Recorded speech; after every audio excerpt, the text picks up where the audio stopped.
The Picture of Dorian Gray, a moral fantasy novel by Irish writer Oscar Wilde, published in an early form in Lippincott's Monthly magazine in 1890. The novel, the only one written by Wilde, had 6 additional chapters when it was released as a book in 1891.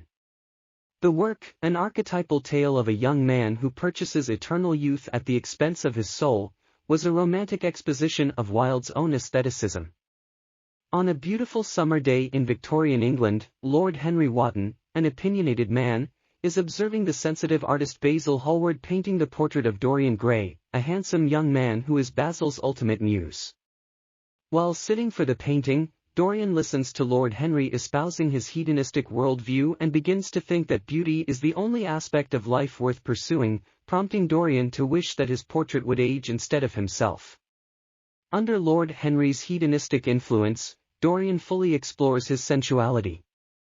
He discovers the actress Sybil Vane, who performs Shakespeare plays in a dingy, working-class theatre. Dorian approaches and courts her, and soon proposes marriage. The enamored Sybil calls him Prince Charming, and swoons with the happiness of being loved.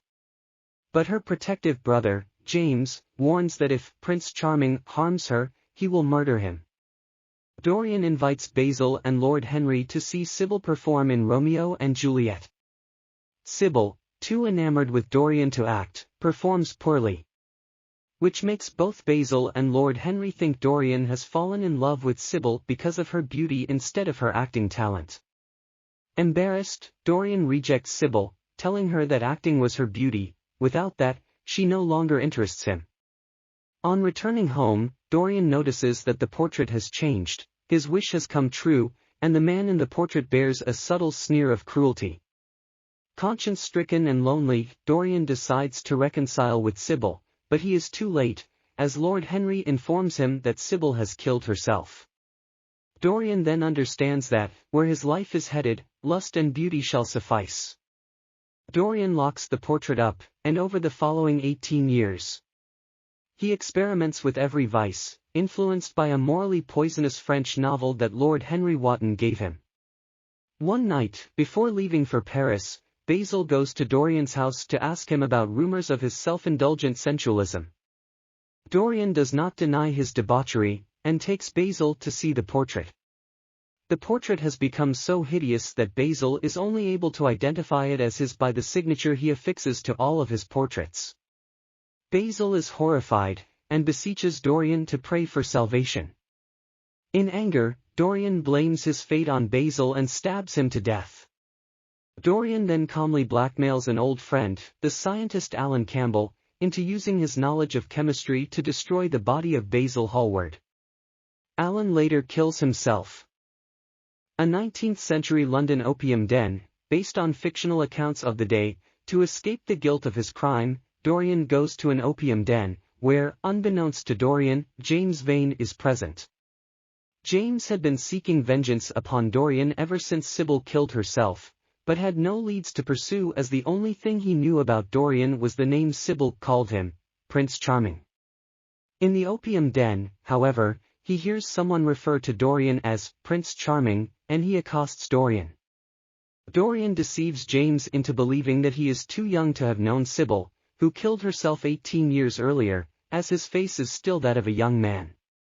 James relents and releases Dorian, but is then approached by a woman from the opium den who reproaches James for not killing Dorian.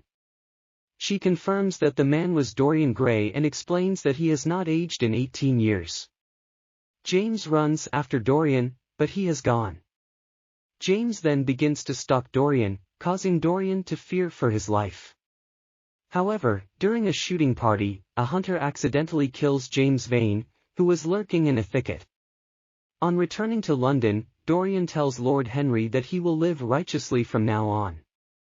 His new probity begins with deliberately not breaking the heart of the naive Hetty Merton, his current romantic interest.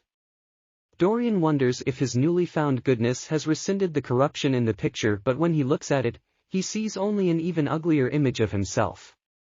From that, Dorian understands that his true motives for the self-sacrifice of moral reformation were the vanity and curiosity of his quest for new experiences, along with the desire to restore beauty to the picture.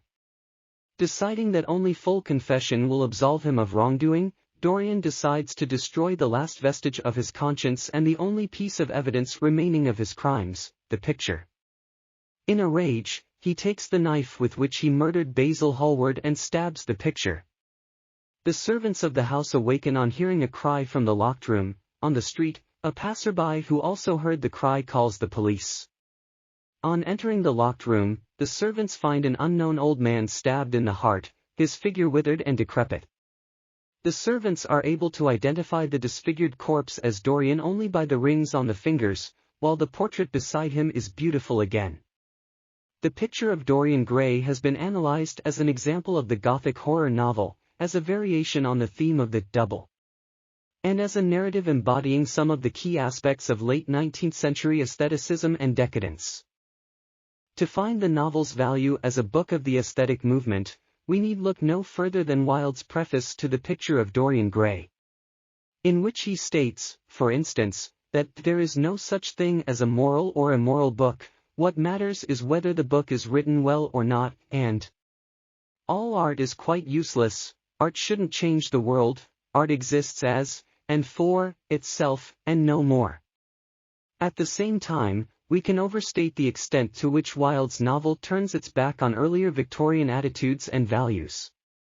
Despite his statement that there is no such thing as a moral or immoral book, The Picture of Dorian Gray is a highly moral work, as The Tale of Faust was. Dorian's life is destroyed by his commitment to a life of pleasure, even though it entails the destruction of other lives, most notably, Sybil Vane's.